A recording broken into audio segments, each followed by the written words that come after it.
Praise the Lord. Greetings in the mighty name of Jesus Christ.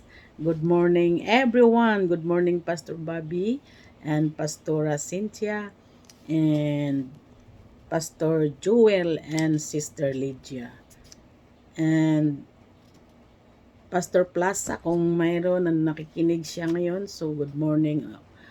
Good morning, maayong buntag sa inyong tanan diha kay Sister Ping. And sa lahat ng New Life Saints Hong Kong. Praise God. And to all my co-pastors in the Vineyard at this platform this morning. Thank you so much, Pastor Bobby, sa pag-continue pag-invite mo sa akin upang mag-share ng salita ng ating Panginoon sa platform na ito, Morning Devotion. Praise God. So without further ado, if you have Bible with you, let us open our Bible in the book of Philippians chapter 4 verse 19 down to 20. But my God shall supply all your needs according to his riches and glory by Christ Jesus. Verse 20, Now unto God and our Father be glory forever and ever. Amen. So, let's pray. Pagpalayan ng pagkabasa sa salita ng ating Panginoon. Lord Jesus, hallelujah, I humble myself unto you this morning, Lord. Thank you so much, Father, for your words, O Lord God, that we heard. Lord Jesus, anointing coming from you, Lord God. Without you, Lord, I am nothing, Jesus. Thank you so much, Father, in Jesus' name. Amen and amen. So the title that I will bring to you this morning, Revival Financial. Revival Financial. Amen. So, in Philippians, according to Philippians, our key verse this morning, mga kapatid, But my God shall supply all your needs according to his riches and glory by Christ Jesus. Amen. Now unto God and our Father be glory forever and ever. Ever. Amen. So, financial revival is a spiritual and practical turnaround in one's economic situations. Amen? By shifting from a state of lack, debt, or struggle to a state of divine abundance. Amen? The stewardship and peace, it is often characterized by restoration of lost asset, debt, mga utang natin, and cancellation, and increased capacity to be a generous with the core belief that God is the source of wealth. Amen? Ang Panginoon ang source ng ating income, ating mga wealth, mga kapatid. Siya yung may-ari. Caretaker lang tayo. Stewards lang tayo, mga kapatid. Amen? Praise God. So, hindi lamang sa spiritual revivals, mga kapatid. We have also revival in financials. Amen? Thank you, Jesus. Ang sabi nga 'di ba sa ating key verse, mga kapatid, that God will supply all your needs according to his riches and in glory by Christ Jesus. So tayo, mga kapatid, bilang mga pananampalataya or Christians, mga kapatid, or ginagamit ng ating Panginoon or kapwa kung manggagawa, mga kapatid, mga pastors, leaders. So, kailangan natin, mga kapatid, yung financial also. Hindi naman tayo makapaglingkod kung walang financial, mga kapatid. So, mag-revival kaya tayo kapag wala tayong kakainin, wala tayong tira na pamasahe or pupunta sa mga gawain, mga kapatid, may mga registration yan, hindi i-free. Amen. Praise God. O harayaki kadaya. So, kailangan din natin, mga kapatid, ang financials. Amen. So, dito, mga kapatid, we have the 5 meaning and pillars of financials revivals. Amen. God as the source. Recognizing that God gives the power to produce wealth and own all resources. Amen. Praise God. In Deuteronomy chapter 8, verse 18, But thou shalt remember the Lord thy God, for it is he that giveth thee power to get wealth, that he may establish his covenant which he aware unto fathers as it is this day. Kahit mga kapatid sa ngayon, mga kapatid, ang sabi nga, kundi iyong alalahanin ang Panginoon. Amen? Sometimes if we already abundant ay nakakalimutan natin ating Panginoon. Amen? Praise God. Hallelujah. O harayaki kadaya. So, iyong alalahanin ang Diyos mong Diyos sapagkat siya ang nagbigay sa iyo ng kapangyarihan upang magkaroon ka ng kayamanan ang iyong kanyang upang kanyang pagtitibayan ang kanyang tipan. Amen? Nang kanyang isinisumpa sa iyong mga magulang gaya sa araw na ito. Amen? Ito ay proven na mga kapatid, kapag tayo po ay hallelujah, oh hallelujah, we are generous or hindi tayo madamot mga kapatid, especially sa gawain ng ating Panginoon at ibigay natin yung karapat-dapat para sa Panginoon. Hallelujah. Sabi nga di ba? Kanyang isinumpa sa iyong mga magulang gaya ng sa araw na ito. Yung ating mga inheritance, ating legacy sa ating mga magulang, especially sa magulang ko, they are very generous mga kapatid. Amen. When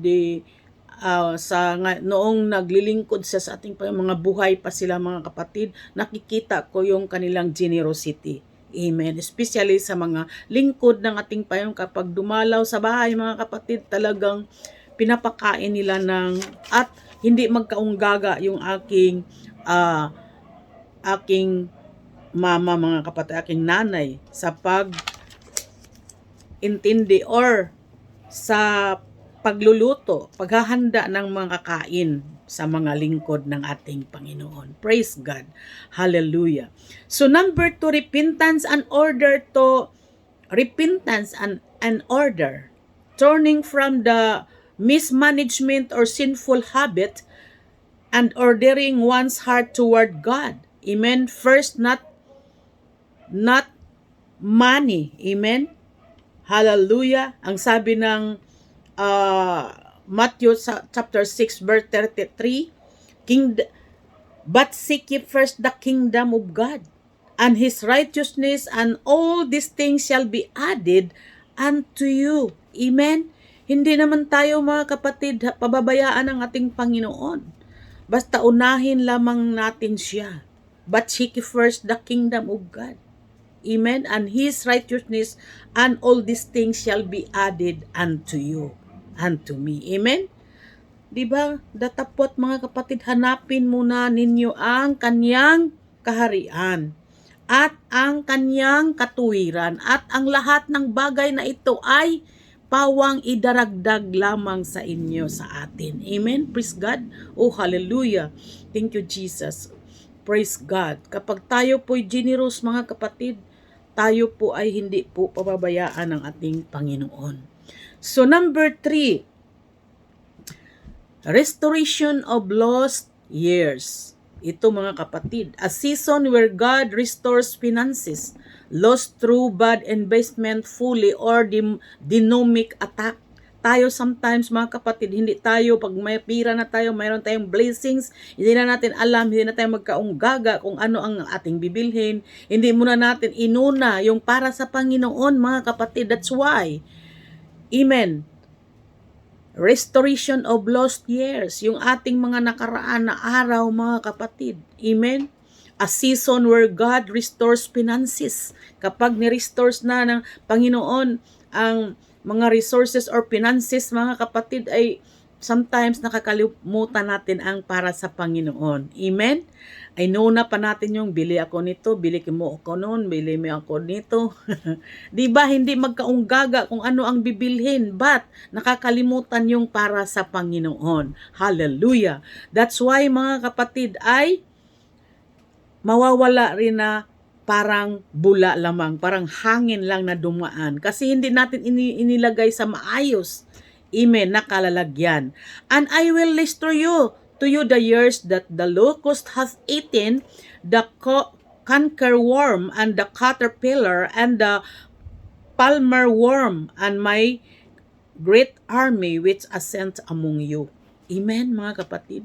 So at aking isasauli sa inyo ang mga taon na kinain ng balang or uod at ng kuliglig at ng mga tipaklong na siyang aking malaking hukbo ng aking sa inyo, aking sinugo sa gitna ninyo. Amen? Darating yung course kapag hindi natin inaayos yung at tinatangkilik natin yung galing sa Panginoon na mga blessings, mga kapatid, mga financial resources, mga kapatid, kailangan ay nasa ayos natin na gagamitin. Amen? Praise God. Hallelujah. Oh, hayasikadaya.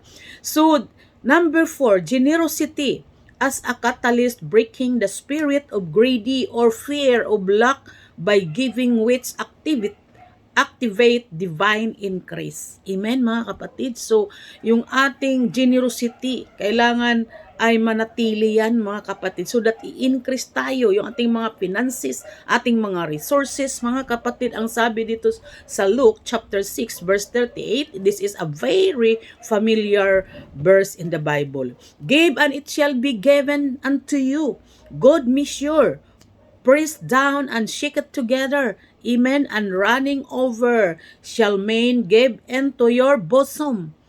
For with the same measure that you may meet with all, it shall be measured to you again. Amen, mga kapatid.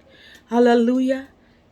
Press down, shake it, running over. Amen. Running, the flow. Ang blessings, mga kapatid, mag-overflow kapag tayo po ay generous. Amen. Hallelujah. Magbigay kayo at tayo'y bibigyan. Takal na mabuti, pikpik, liglig. Amen? At umaapaw. Ay ibibigay nila sa inyong kandungan, mga kapatid. At sapagkat sa panukat na iyong isukat ay doon kayo muling susukatin. Yes, amen, mga kapatid. That's why we need to give yung nararapat para sa Panginoon. Hindi natin yan gastusin or nakawin. Amen, praise God. So, alam na natin yung sa Malakay 3:10. Amen, mga kapatid. Number 5, mga kapatid, wisdom and stewardship. Amen.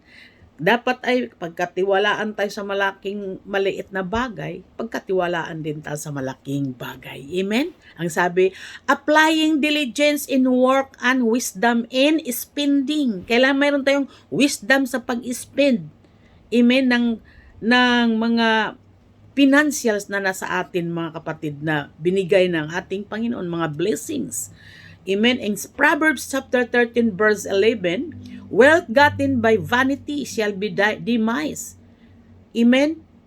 But he that gathereth by labor shall increase. Kung nailagay natin sa tama ng ating pag-spend, ng ating financials, mga kapatid, this is mag-i-increase ito. Amen? Is not vanity. Ang sabi ng Proverbs, wealth gotten by vanity. Amen? Ang kayamanan, tinatangkilik na sa walang kabuluhan ay huhupa. Amen? Ngunit siyang nagpipisan sa paggawa ay mananaganang madagdagan pa yan, mga kapatid. Amen? Managdagan. Amen? Madagdagan pa, mga kapatid, yung ating tinatangkilik. Kapag maayos tayo, makapagkatiwalaan tayo, we are good stewards, mga kapatid, ay ito po ay, di ba, ang wisdom and stewardship. Pinagkatiwalaan tayo, mga kapatid, especially sa mga leaders, mga lingkod ng Panginoon, kailangan makita sa atin yung faithfulness, yung generosity. Amen? Upang yung dadaloy sa kongregasyon at gagayahin ng mga members sa atin, mga kapatid. Amen? Sa simbahan natin, yes? Diba? Kailangan mauna po tayo, mga leaders, mga kapatid. Praise God. Upang dadaloy ang blessing sa members sa kongregasyon, mga kapatid. Hallelujah. So if the leaders is not good, hindi din tayo, mga kapatid, very good na model. Amen. Hallelujah. Praise God. Tayo po hindi po pakatiwalaan ng malaking blessings kung hindi po tayo marunong hallelujah, mag-spin ng financials, mga kapatid. Yung mga blessings na nagmula sa ating Panginoon.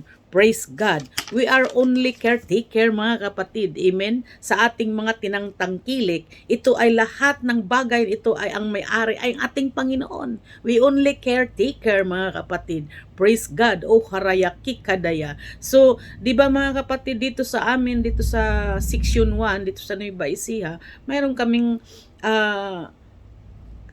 kapwa pastor na very generosity. Pinagpapala siya. It's proven, mga kapatid. Hindi niya inaari na sa kanya ito ay para sa Panginoon or caretaker lamang siya. Ayaw niyang tinatawag siya ng CEO ng yung presidente. Ayaw niya, mga kapatid, dahil pinagpapala ang kanyang business, mga kapatid. Amen.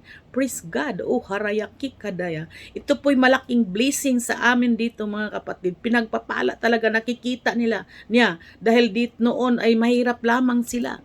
But naging faithful po sila, binigay nila, mga kapatid, ang dapat na ibigay sa ating Panginoon at tinumbasan pa nila. Amen? Doon sa tithes, mga kapatid, ay tayang hindi naman atin yan, para sa Panginoon. Ang offering, doon po tayo pinagpapala.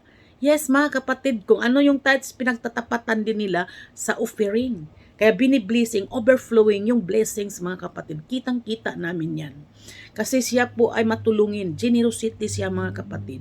Hallelujah. Rabaya sikadaya. Thank you, Jesus.